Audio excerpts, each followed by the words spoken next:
Lloyd here. In my last video you saw me... Crow, shut up, I'm trying to film.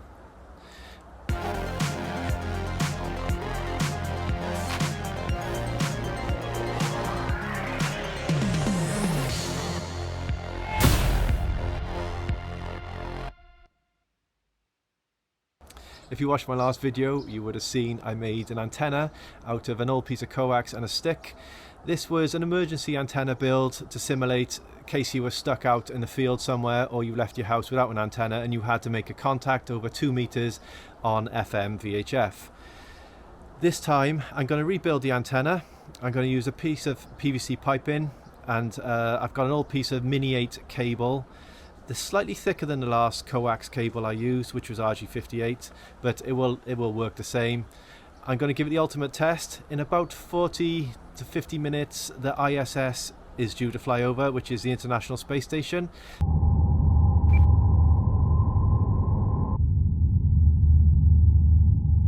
It's traveling at 17,000 miles an hour through space. I've got a short window above me, and I'm going to see if I can hear anybody on the radio on there. There's 2 radios on the ISS. One is a ham radio repeater, and the other is a regular radio, FM radio for space to earth contact, earth to space, and sending out slow scan TV signals, etc. The ham radio repeater, if you don't know what a repeater is, and I'm sure you do if you're watching this video, it repeats whatever signal gets in there and sends it out to a further distance. So whatever I say, if I can get into the repeater, it will be sent out to a wider audience over many more miles than I can reach alone with my radio.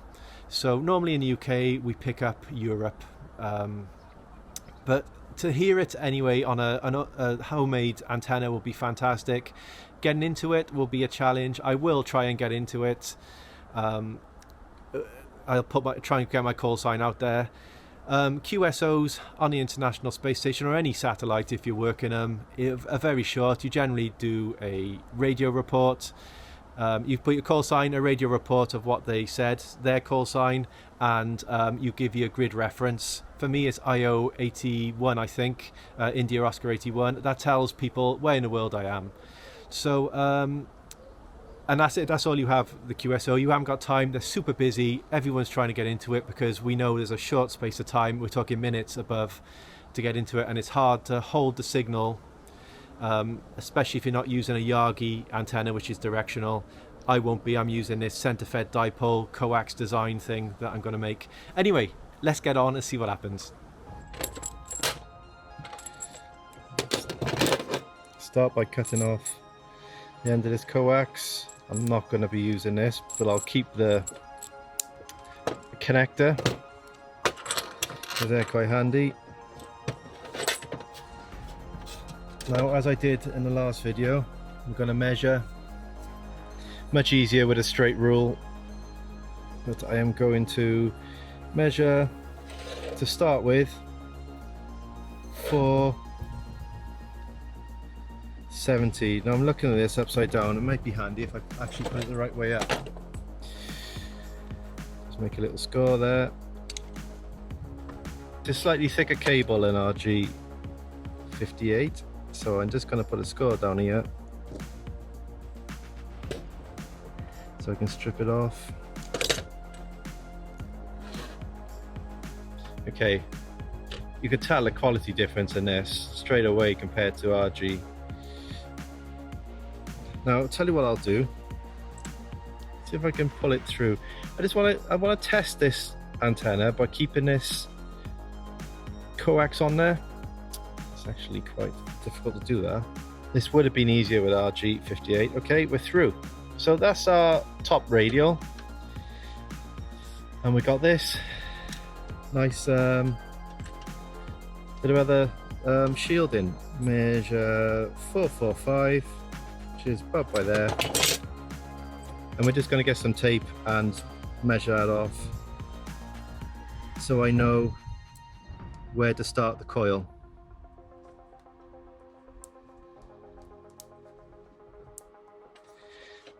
Okay, alright, next thing we need is some piping to surround the antenna. Okay, we've got some PVC pipe in. This happens to be 21.5.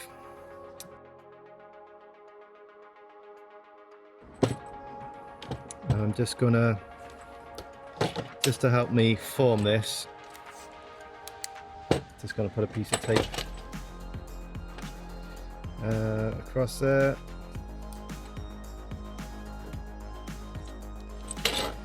Now we're gonna go 11 to 12 turns. That should be about 11, and then we're gonna go 12. See what we got. 1, 2, 3, 4, 5, 6, 7, 8, 9, 10, 11, 12. Okay. And we'll tape it off there like that.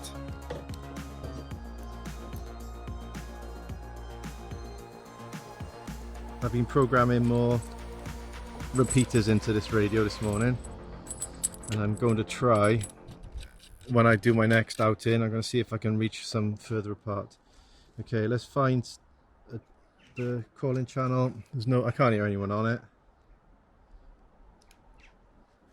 So we're getting 1.5, we're 0.62 watts back. That's great.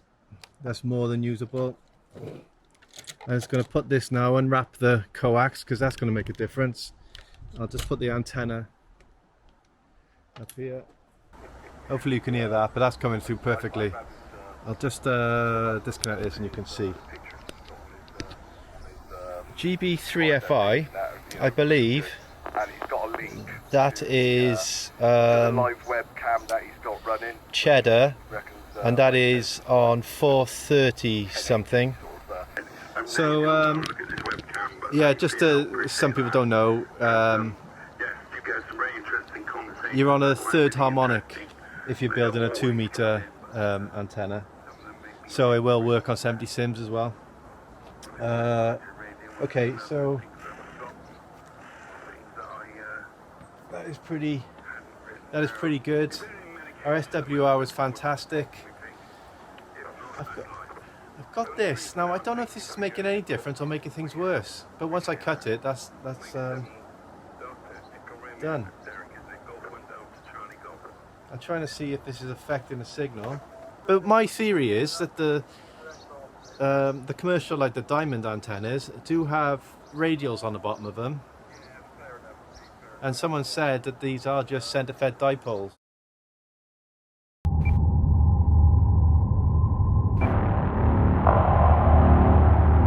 Right, first thing to do is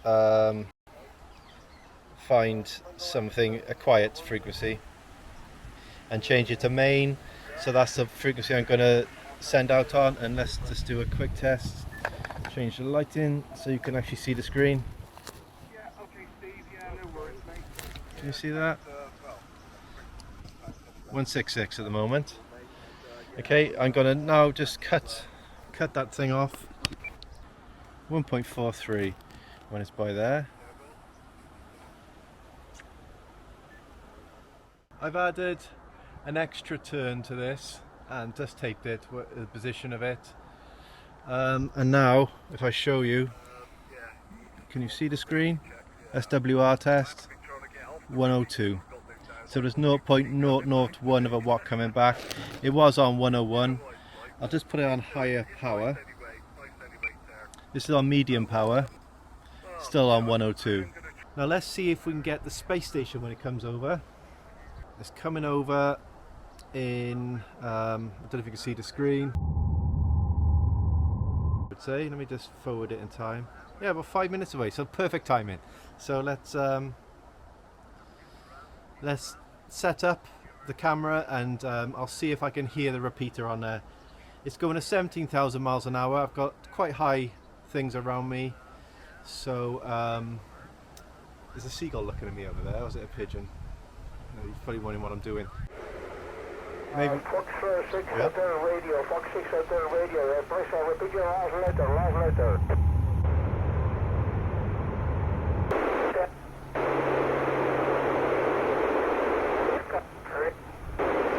Fox 6 hotel radio, Oscar 59 India, November 82, QSL? Roger, QSL 73. Merci beaucoup pour votre contact, bonne soirée. Mike Whiskey 0 Oscar Yankee Delta CQSat. I don't want to talk over anybody, and it's quite busy. Mike Whiskey Zero Oscar Yankee Delta CQ set. Mike 0 Yankee Sierra Portable. Mike Whiskey Zero Oscar Yankee. Houston, this is the ISS. We can see some guy waving a white stick at us. Please advise. ISS, this is Houston. Please disregard. It's just one of those crazy ham radio guys.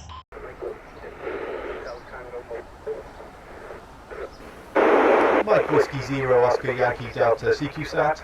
I'm in.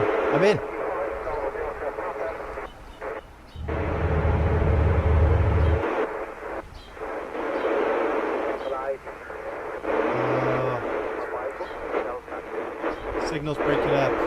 I was in, I could hear my voice. Mike.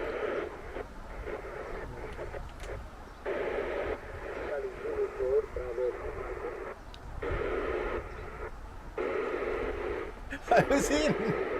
Mike. I can't even speak now.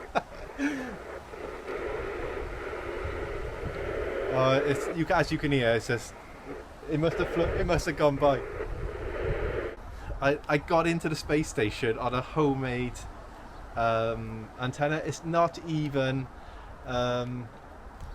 It's not even directional. You normally use a Yagi for this. I have no problems with my Yagi. I've had QSOs of people using a commercial Yagi that was quite expensive.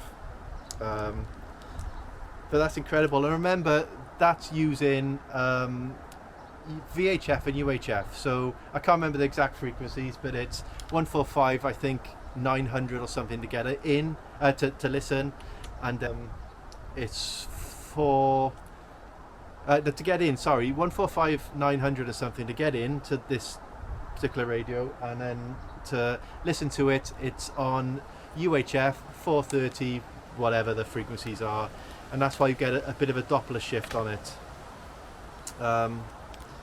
But yeah, I'm over the moon. I didn't speak to anyone, no one got back to me, but I heard myself on the repeater coming in, so that is absolutely fantastic and incredible. But anyway, I'm getting too excited here now. I'm talking forever. I don't want this to be a long video. So yeah, I'm really pleased with that. I heard myself on the ISS coming back, so I got in on a homemade antenna, so that's really cool. Thanks for watching. 7-3s, Mike Whiskey Zero Oscar Yankee Delta.